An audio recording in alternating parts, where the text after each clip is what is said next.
and then you'll be able to introduce yourself. It's really nice to have you, and I've heard about you for so long, and so it's an honor to meet you. Well, thanks for having me. And as you know, and many know, we're part of Story Sunbirds, and ours is a kidlit collective of authors and illustrators. And our mission is to cultivate a dynamic and inclusive community rooted in justice, anti-racism, and anti-colonialism. Children are at the forefront and center of everything we do, including today, because 1 year ago today, the children of Gaza held a press conference outside Al Shifa Hospital to ask for an end to the war 1 year ago today. And so we're taking part in this Children's Days of Action, where a bunch of organizations came together and formed a coalition. There's a toolkit, there are press conferences. Many cities around the country and potentially world are having events to commemorate those children, that event, and their plea with the world. So we're doing this read aloud, and we have many amazing authors and illustrators doing read alongs and draw alongs. We're going to go till 7 p.m. Eastern. You can tune in anytime. And we're raising money for Mecca for Peace, which we'll talk about. And if you have questions for our next presenter guest, then please put those in the Q&A because there'll be a little bit of time afterwards for those. And so welcome to everybody, and welcome to you, Eric. I'll let you take it from here. Thank you so much. No, thank you so much. No, this is wonderful. Thanks for having me today. Yeah, my name's Eric Smith. I'm really thrilled to be here this afternoon. I'm an adoptee. My birth mother is Palestinian, and I've spent like the last few years really trying to learn more and more about my family, where I came from, who I am as someone in that space. So it's a real honor to get invited to be here with everybody. Sometimes I find, as an adoptee who is so removed from my background, that it takes a long time to formulate the big feelings that I'm wrestling with, my opinions, my thoughts. I have to write them down. I'm not really good at speaking off the cuff. I practice a lot in the mirror, right? So if anyone is listening who practices big things that they want to say in the mirror at home, like I do it as an adult, it's totally fine. But one of the things I find really helpful is turning to people who know a lot more than I do and amplifying their voices whenever I can. And that's the advice I tend to give to people who are navigating challenging, harrowing times when you don't really have the words. Often other people do. And boosting their voices to your audience, whether you're someone who has a bunch of followers on the internet or you're just sending it to your group chat, is all very valuable and a very valid way of finding a way to speak up. So look to your friends, look to your community. They'll help you find the words. Story Sunbirds certainly helps with that. I'm really excited to be here. And you can learn more about how to donate to the Middle East Children's Alliance via their Instagram, I believe. So story I have here, the reason I'm talking about being adopted, is called Sandwiched in Between. It's from Sengu Mandana's beautiful anthology, Color Outside the Lines. It's about two Palestinian kids, one adopted, one not, living in Philadelphia, where I currently am, and the culture shock of going to their families' Thanksgivings with one another. I trimmed a bit of it so I could maybe read the whole thing, but like I don't know if I'm going too long, just yell at me on the Zoom if you have to. We've got The about 50 story. minutes, which includes Q&A. So let's hear from you. Yeah. Okay. And yeah, this is actually the first time I really dug deep into my identity as a writer, and it inspired me to do it a lot more. And I've since had quite a few books and stories published. So, if you're someone who's also thinking about writing in a deep way about yourself one day, I hope you will tell your stories as well. So this one's sandwiched in between. It doesn't feel like the Thanksgiving season until I have a gobbler hoagie from Wawa clutched in my hands. Forget the autumn leaves, the brisk weather, or the occasional odd decorations. It's that hoagie. Wrapped in crinkly white paper that quickly becomes translucent, the longer the hot sandwich sits inside, it is a glorious mashup of the staples found at my family's Thanksgiving dinner. Turkey, stuffing, gravy, cranberry sauce, all crammed within a roll that is totally unprepared for the glorious contents. It's like the bread goes into shock, just totally falling apart. The gobbler looks nothing like the advertisements pasted around Philadelphia, on buses, the SEPTA trains, on billboards. You are seriously going to eat that? Amina asks as we sit down on a bench in Rittenhouse Square, a fancy park that just beckons you to have a picnic in it. I unwrap the sandwich carefully, the contents precious, and glance over at Amina's plastic bag. You could have gotten one too, you know, I smile at her. I mean, who gets a salad at Wawa? I get the salads at Wawa, she snaps, her nose crinkling in a way that drives me crazy. That paper is gross. How do you have gravy on your jeans already? Look at your hand. She grabs my hand and then tosses it back at me like it's a filthy rag. It's sweaty from carrying a sandwich. I take a bite and audibly moan. The bread is soggy, but it's soggy with gravy, and the flavors just explode in my mouth. Sorry, I can't hear you over all this joy. You are literally having everything in that sandwich at your parents' house in like 5 hours, and at mine in four. It gets me excited. This sandwich is the hype man for Thanksgiving dinner. Besides, does your family even do Thanksgiving like this? The stuffing and all of that? What? Of course, she laughs. Are you expecting, I don't know, turkey moussaka or something? Grape leaves? No, Wait, what's moussaka? I ask, taking another bite of my sandwich. I glance back at Amina and she doesn't answer. Her face is turned up in worry, looking straight ahead. It's the kind of expression she gets during tests in pre-calc or when graded papers are getting passed around. Hey, I nudge her. Where'd you go just now? Nowhere, she mutters. Nowhere, I just. You told them I'm coming, right? What? Of course. Right after we visit your place. Pretty sure my mom would flip out if I brought surprise company. She takes Thanksgiving very seriously. Me and Amina had only been dating since September, since these past 3 months after a summer of flirting through Facebook Messenger and Instagram DMs. But I feel like I've known her forever. We've been in classes since freshman year at Central. So maybe not forever, but 3 years most definitely. You know I can't wait for you to meet everyone, I continue, my heart feeling full. I talk about you like all the time. It's just. She puts her fork down and sets her salad aside. Look, Mike, I don't want to make this weird, but what is it? It's just. Have you ever brought home someone like me? What do you mean, someone like you? She pulls her hand away and sighs. You know what I mean, she says, shaking her head. Look, I know your exes, okay? Becca and Anne and your parents and your family and all. They're sweet, but from everything you told me, I mean, you know, they're white, I say, nodding slowly at first and then a bit faster. All right, they're white. This again? This is what this is about? I'm sorry, it's just we keep circling back to this. Why? Because we should talk about it, Amina presses. All your exes were white girls. This is new. She points at herself and me. Do they know? It's not like I'm hiding you or something. What's the difference now that I'm dating a brown girl? Did you warn your parents about me? I didn't say you had to warn your parents. And no, I didn't, though maybe I should have.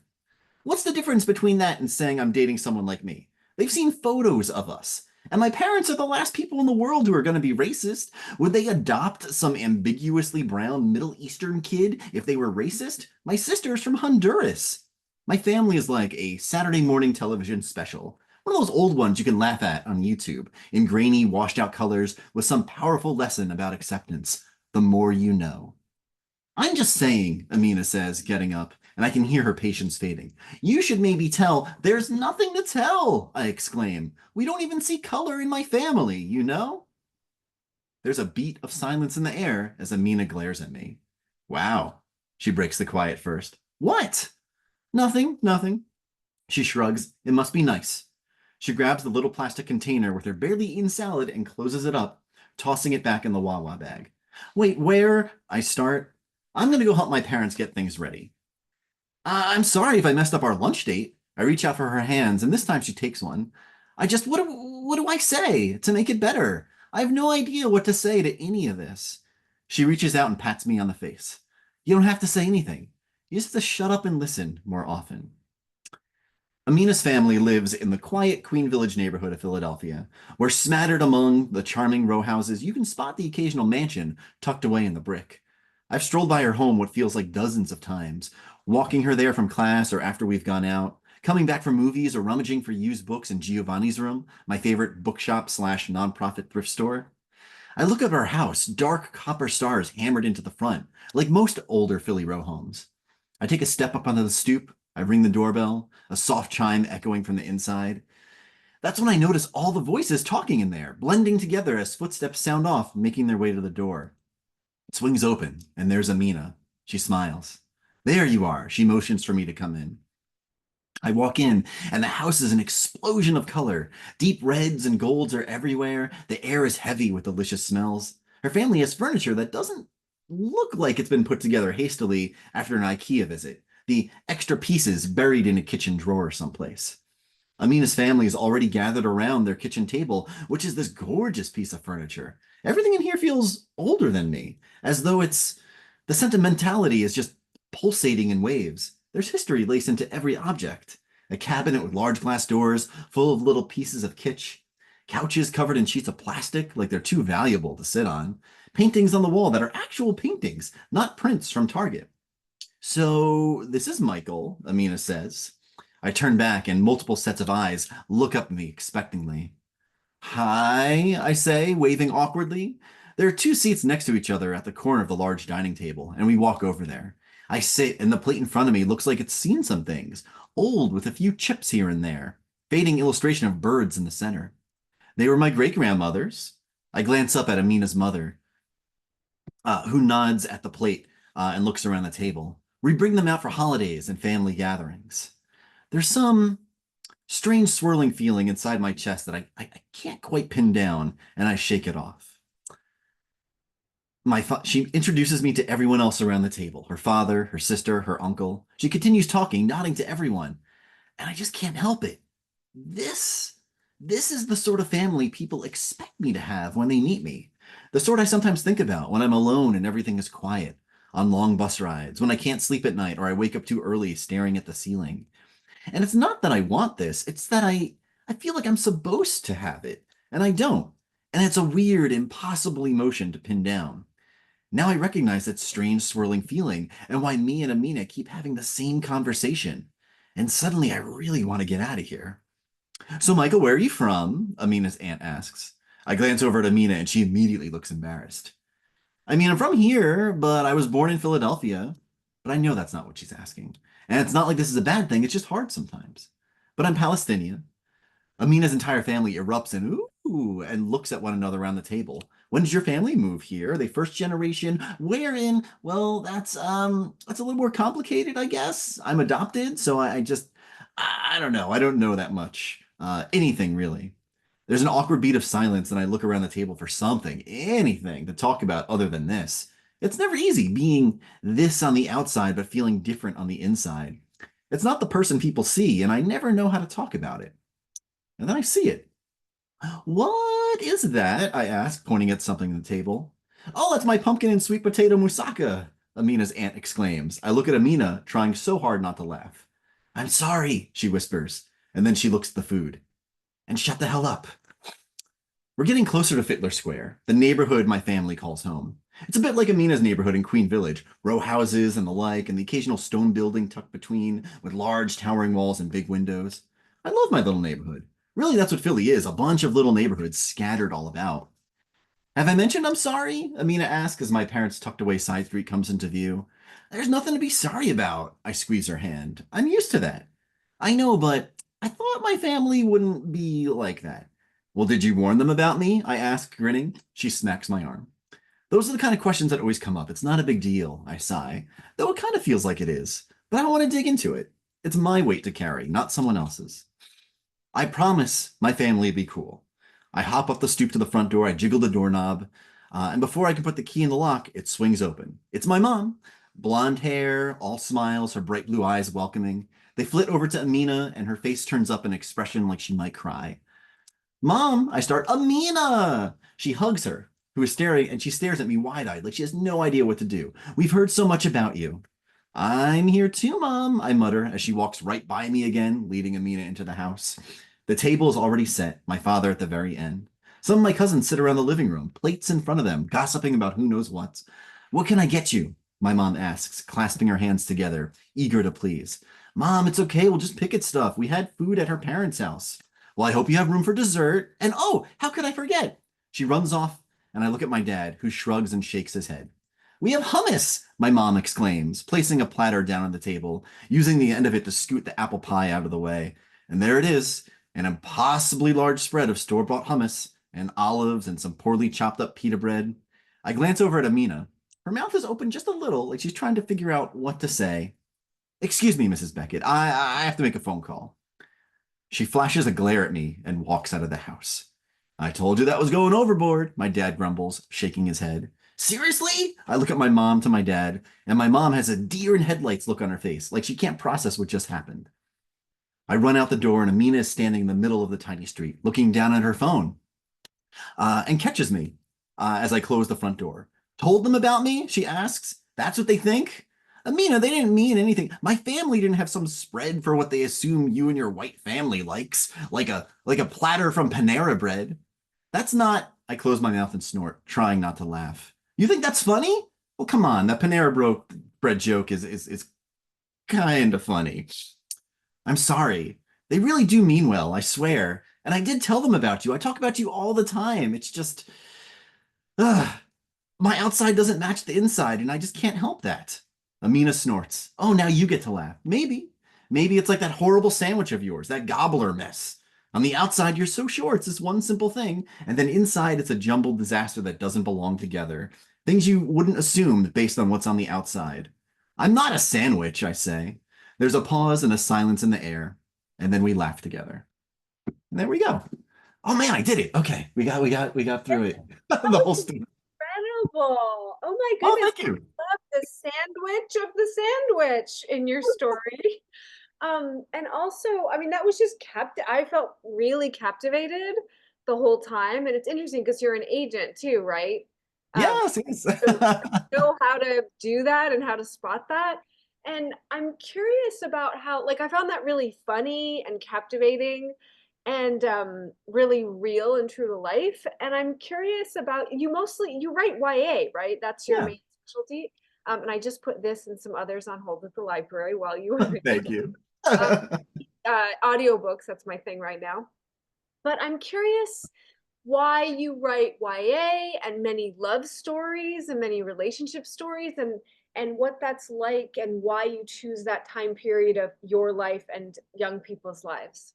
Yeah, I mean, there's an aspect of like, I guess having an agenda linked to it, right? Like I didn't really have a lot of like teen love stories as a young kid that featured people that looked like me and my friends, right? So now that I'm an adult, I suppose. I'm writing the kind of stories that I wish I had had, because now all those friends have kids that can read these kind of books. And while we're in this, like, really great age in publishing where we are seeing more diverse books, there's room for more. 100%. Always, big time, yes.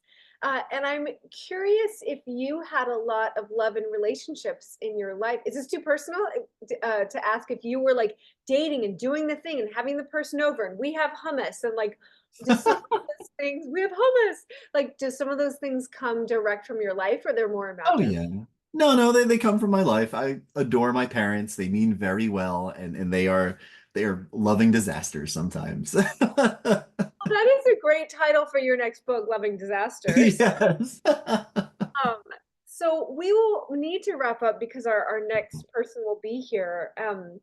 But thank you for doing this. And please, if you'd be able to drop your information in the chat, then Salma will be able to transfer it into the chat for everybody in terms of your Sure. Instagram. And if you do you have a podcast or something? Or I feel like you have Yeah. something. I just started a podcast with Whitney Gardner, who's a YA author, where we talk about whatever books we're reading. It's sort of like a reading club that you used to have in high school, and you can actually get stickers as a result of the podcast. So yeah. Okay, well, we like stickers and we like podcasts and we like Eric Smith Rocks, your website, and we like you. Thank you for being part of this. And I don't know if Eric, are you giving away a book today? No pressure. Sure. Yeah, yeah. Well, Eric and some people today are giving away books as a raffle. And so if y'all are able to give to Mecca for Peace, all the info's in the chat. And that will most importantly help Palestinian children. We have raised a bunch of money already today. When Aida comes back, she'll be able to tell us where we're at now because I'm sure it's more than it was a few hours ago, thanks to you all. And you'll be entered to win one of those signed books, maybe Eric's, mine, a bunch of other people's. And thank you again for being here. Yep. No problem. I'm going to stay here for Saba, so I will be in the background somewhere. So that's That's wonderful. So we'll stop recording now and then welcome our